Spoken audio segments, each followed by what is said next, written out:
Hey guys, just coming to you with an update from this morning's picks that we put out, as well as some earnings potential trades for tomorrow, actually. So we have several stocks that have reported earnings this evening or will be reporting in the morning. And we'll go through those one by one and talk about the potential for a trade on each of them. And we'll also review some of the trades that I gave out this morning as potential swing trades as well, which are non-earnings plays. So, first up is the S&P 500 Surprise. So this is just to show you kind of the action for today. It was a little bit choppy in the morning, just kind of in the range between like 29.12 and 29.03. Just vacillating a bit back and forth. And then right around 1 o'clock this afternoon, the market kind of had a really big liquidation break down to the downside below the low of the day. And it just kept trending lower. And so the reason for that was some news came out about Chinese tariffs being, some more Chinese tariffs being, put into effect for next week, starting next week. So that, I guess the market took that as bad news, and it had a quick sell-off there around 1 p.m. So as a result, you can see this red bar on the red candle on the daily S&P chart. I mean, taking a look at the weekly, I don't know how much impact that had. Yeah, I mean, it's still a relatively strong green candle with a little tail at the top, and we still have tomorrow to go. So we'll keep an eye on the S&P. It's still, kind of grinding higher, making new highs yesterday, and then today, kind of a consolidation day with some news-related liquidation at the end of the day.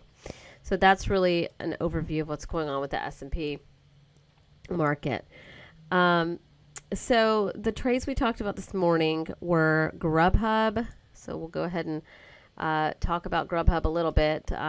This trade, we talked about getting into this trade below the low of the day.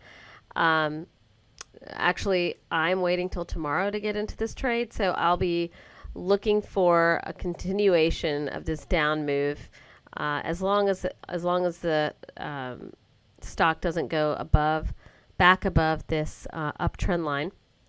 I'll be looking to get short Grubhub below the low of today, which is at about 142.03. About 142.02. So that would, to me, put in a secure high, and then I would look to trade that down to this first trend line, and then potentially this pivot for my next target, this 120.86 pivot for the following target, and then, of course, this longer-term uptrend line for the third target. Grubhub's already, we talked this morning about it. I think when I put the video out, it had just started to fail this break. This breakout just failed right in the morning. You can see it tried to break out above this trend line.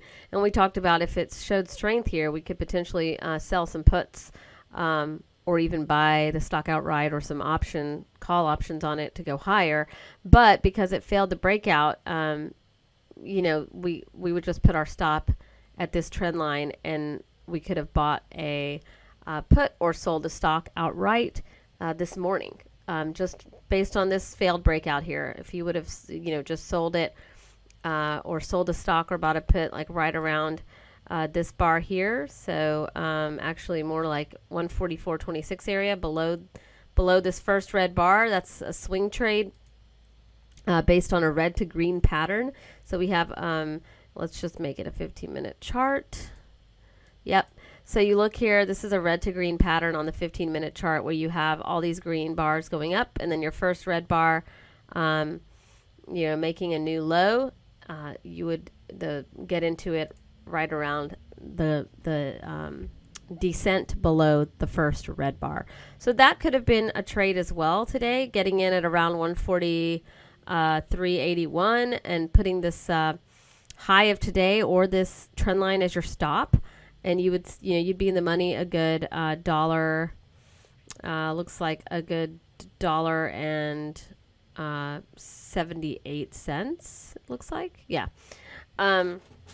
And so I anticipate some more downside for this stock. So I'm looking to get to be more conservative in my trading, and will look to sell the stock below today's low tomorrow. So that will be my trade and my swing trade, and I'll probably hold it for a few days to a week if it continues its move downward.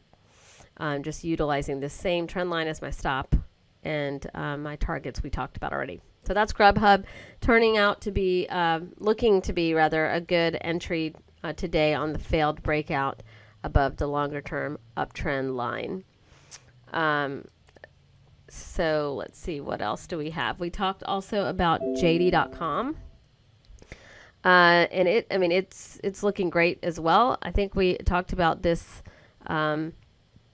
consolidation range that it had the past several days after this break of this channel line here. We did sell actually, or buy a put, I think we bought a put on JD.com just below the low of this range, which was below 3107. You can see here it went down to about 3070, and it did kind of find some consolidation, a little bit of support there. I mean, it's still a bearish candle. It didn't come back into this range, so we're looking for continuation to the downside on this name. With the tariffs announced again today, it did kind of spike down initially and then found a little support and has just continued to just a bear flag here. You've got the heavy down move in the open and then kind of a bearish flag forming. So I'm looking for more downside on JD.com. My stop is going to be above this at the high of today. So it's about 90 cents or so at risk, and I'll be looking for these targets here: 30.01, 29.25. These are different pivots that we have as targets. So the first two are 30.01, then 29.25 rather, and then the next targets down here are 23.29.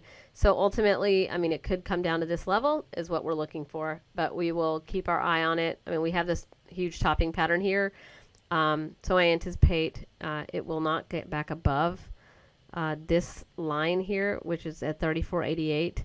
I know that's well above the channel line that we talked about. So I think I'll be looking to cover this at any of these levels. And if it bounces at these levels and comes back up to this 34.88 line, I'd be looking to get back short this name. So JD.com looks like a good long-term short play, even if it's selling calls in this range. So selling a 35 call, selling a 35 call spread, just because of this huge topping pattern here.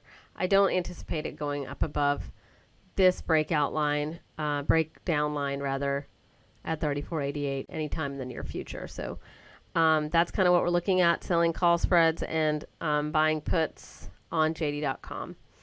So the next name here that we talked about was, we did talk about Planet Fitness and Booking, but we don't need to get into those because they haven't set up for a trade yet. You can look at the prior video for the rationale behind what those trades are going to look like once they present themselves, or if they present themselves. I do want to go into the stocks that had earnings today. So let's talk about Lululemon. What I said in the video this morning was that this stock has been a beast at earnings, like just throughout the past year. You just take a look at any of these. I'll go ahead and take those out of the way so you can see better. Any of the earnings reports here, gap up. Here, December, gap up. March, gap up. May, gap up. So I anticipated, even though retail's a little weak, slightly weak nowadays, I did anticipate a gap up on earnings. So I wasn't going to, be making any trades on Lulu into earnings, and I was going to wait to see, how it panned out. So as you can see, let's do a 4 hour. Yeah, Lulu is gapping up again and is extremely bullish. Just a beast of a stock. It'll be opening up. It'll be gapping up right here where this 149 is, where right now, as of tonight, that's the high of the overnight is 149. So it's going to be gapping up in this area, there's really nothing to talk about with respect to pivots up there. So we'll have to use like a Fibonacci retracement or something like that, or Fibonacci extensions of the move that it makes in the overnight, for any kind of potential, pivots or at least lines in the sand going on the upside. So that's Lulu. We're going to be looking for, it's pretty strong right now. So we'll probably be looking for a continuation to the upside, at least immediately or like right away. If it doesn't already make a huge move overnight, which it already has. 150 is a psychological level as well. It's an even number, a round number there. So we'll be looking for some continued upside in Lulu. Let's just we can just throw a Fibonacci on it right here. Today, let's cancel those alerts. Today it closed at 137. So I'm going to just throw 137. And let's say 149.92 is the overnight high. 149, is the overnight high.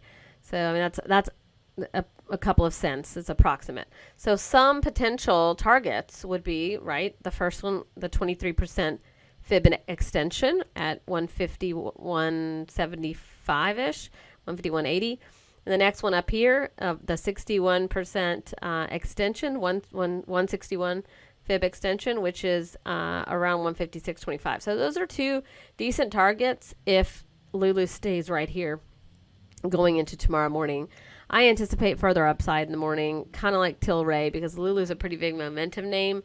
At least initially, I would hope not, because I really want to trade this to the upside slightly, at least for a day trade in the morning, and that's what I'll be looking for. If, however, it shows weakness at all, I'm not going to take a trade in it, because it's gone up so much, and there's really not any kind of pivots or indications of where the stock could stop.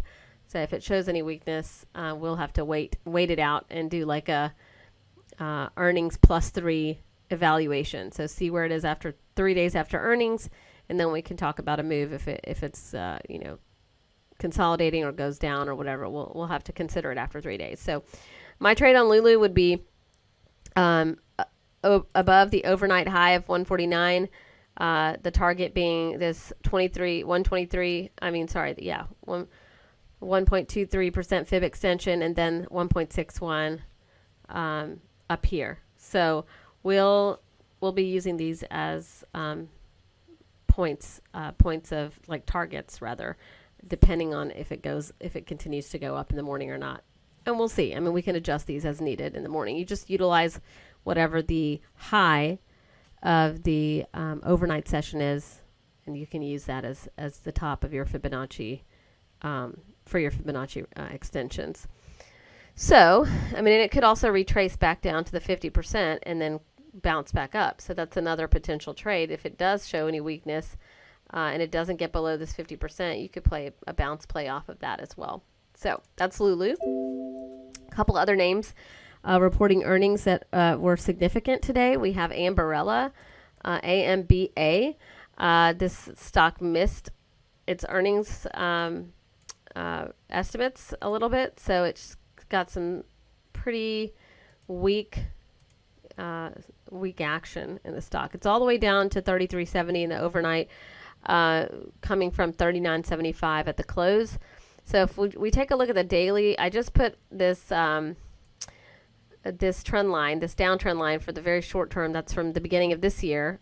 This trend line is from the beginning of this year, from the 66.23 52-week high to the last high that was over here. So I've added that as kind of some guidance. And then we also have some pivots here drawn out. And let me put it on the weekly now so you can see it a little better. So let's see. If it opens where it is now, that will be at 33.70, which is down here before this, like just ahead of this 33.39 pivot. So the next, there is really, hang on, let's see. Yeah. The next pivot is 33.39. And so if it breaks below 33.39, let's just make this a little bit Yeah. So if it breaks below 33.39, our next line in the sand is going to be this pivot here back at 21.35. I mean, and then you can just go all the way back to when it IPO'd at 5.55. It looks like was the low after the IPO. So I don't anticipate it going that long. I mean, that far down. I will say that 21.35 isn't totally out of the question with a topping pattern like this, and I don't mean in one day or anything, but you know, eventually, if it breaks through these two pivots here, so 33.39 could be an area of support. So we'll be watching that level tomorrow for a break. If it breaks below that level, we'll be fading this stock to the downside, and we have some guidance, you know, with these trend lines. Etc. It's not gonna. I mean, it's not gonna get back up to those trend lines. They're way up here at 44. But I mean, you can absolutely, if it starts to find some support at 33.39. Obviously, there's no trade. If it gets below 33.39, there's a trade to the downside.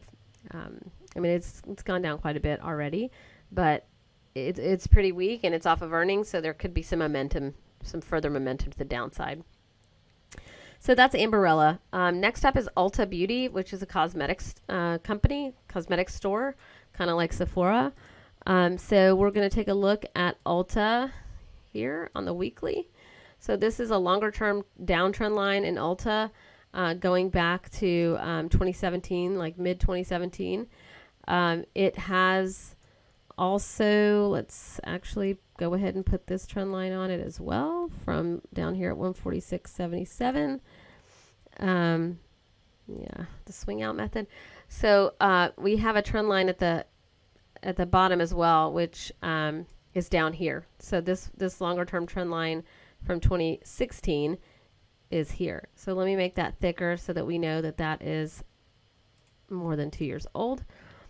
Okay, so just taking a look at Ulta, going to the daily chart, we have a couple of, like, this is a longer term downtrend line, and then we have a little minor downtrend line here as well that I just put in today based on today's high because it did gap down. So that this trend line here is the lower trend line that hits at 246.21, which is today's high. So you see that Ulta has gapped down from 244.41.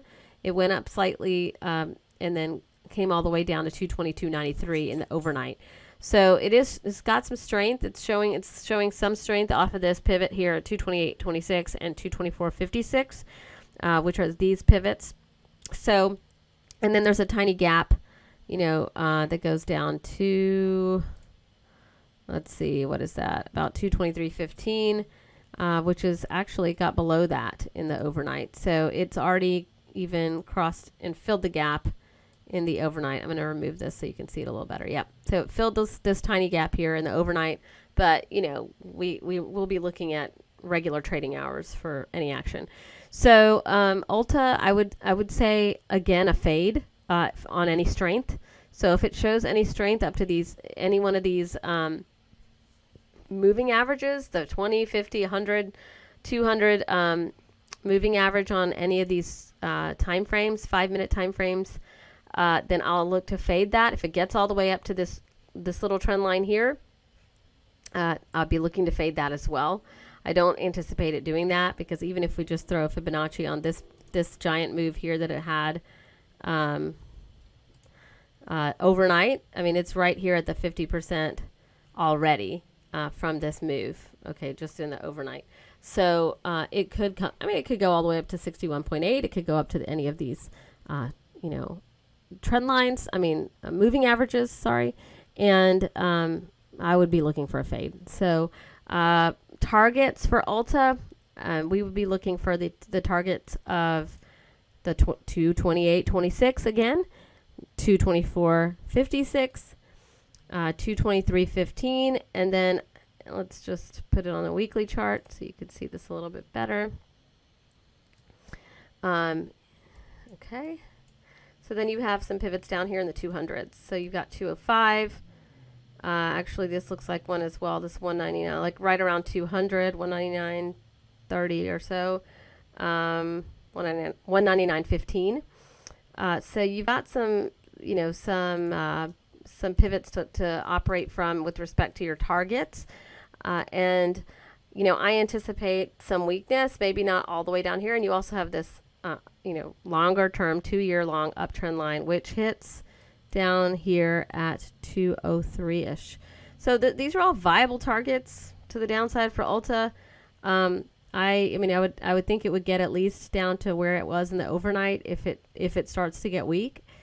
And so I would be looking to fade it below this 228.26, and then adding more to my position under this 222.93, which is the overnight low. If it stays here in the morning, I mean, depending on if it starts going all the way down here in the morning, that's a different story. But as it stands now, I'd be looking to fade it on any strength with the targets identified already. So there you are with Ulta, and we have I think one more earnings trade to talk about. It's AOBC, American Outdoor Brands, another retail name.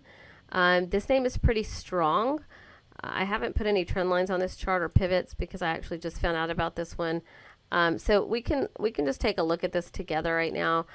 We've got some longer term trend line right here, and that's going to be around the $15.61. So it's quite far away from where we are now, even though this stock is gapping up with strong earnings up to about $11.88. We also have a couple of pivots we can put on here. We've got this one right here, right around the 1336 level. No, I'll put it at 1335. Then we have this one here. We got this one up here. So, I mean, if it shows strength, we have some areas to look for targets. So it's right in the middle here. It hasn't reached this first target of 1335, so that could actually be a level of resistance. It's the last high. Even we have all these lower highs, so it's the last high. Even though it looks like it's making a higher low right here, crossing over this 1335 level would be pretty bullish, and then of course crossing over this trend line as well. So if this 1335 level shows any resistance, I would obviously watch out for that level. If it stays here and doesn't go any higher in the morning session, the pre-market, then we will look for a trade to the upside up to this 1335 level. If it crosses through there with some strength and volume, we would look for continuation up to the 1560 level, which should show a little bit of a resistance, at least for the short term. And then if it breaks through the 1560 level, you have some other pivots to look at, 1627, 1755, and so on and so forth. I don't anticipate it going way up here. But, I mean, it could easily get up to this trend line based on the earnings move that it had. So that's American Outdoor Brands. And so those are all the earnings trades that we have that we're looking at for tomorrow. One stock I wanted to point out that had some news today was EA Sports. So this is a gaming name. It had some delay, I believe, in the release of one of its games. One of the games that it's supposed to release is going to come out late. The Battlefield 5 game, it seems like. So you can see here, and I'm only talking about this with some interest because it is approaching a pretty long-term, like a good pivot line here, a strong pivot at 114.88. So I'll be like keeping an eye out to see how it acts around this pivot of 114.88. I would expect it to find some support there, but with this huge bearish engulfing pattern crossing through this uptrend line, breaking down below some of these pivots, it could get weaker. And if it gets weaker, the next pivot's all the way down at 105, like around 105.17, and then all the way down at 99.63. So, I mean, potentially it could get back down to $100 or so. It looked like it was starting to make the left-hand side of a head and shoulders pattern before this news. So potentially it could find its way back down to 105 or even 100. So I'll be watching this 114.88 level very closely. If it shows support, I won't be making any trades. But if it blows through that level, I'm looking to get short that stock for the very short term, probably with a put to limit my risk, down to the 105 level, or at least towards the 105 level. So that's what I'm looking at for EA. I mean, it has come down quite a bit, so I wouldn't be surprised to see a bounce off of this 114.88 level, which would be a pretty good area to sell puts, below, if it shows support there. I wouldn't necessarily want to buy the stock by any means, but I would probably sell puts below this level if it shows some strong support there at 114.88. So that's what we're looking at for tomorrow. I'll continue to provide some updates on these earnings plays in the morning, but this is just a good start for you to get working on homework for tonight and preparing for any kind of trades that you want to take in the morning. I mean, I'm happy to share my trades with you and my thoughts with you, and I hope that you find them helpful. So have a great night and happy trading, everybody.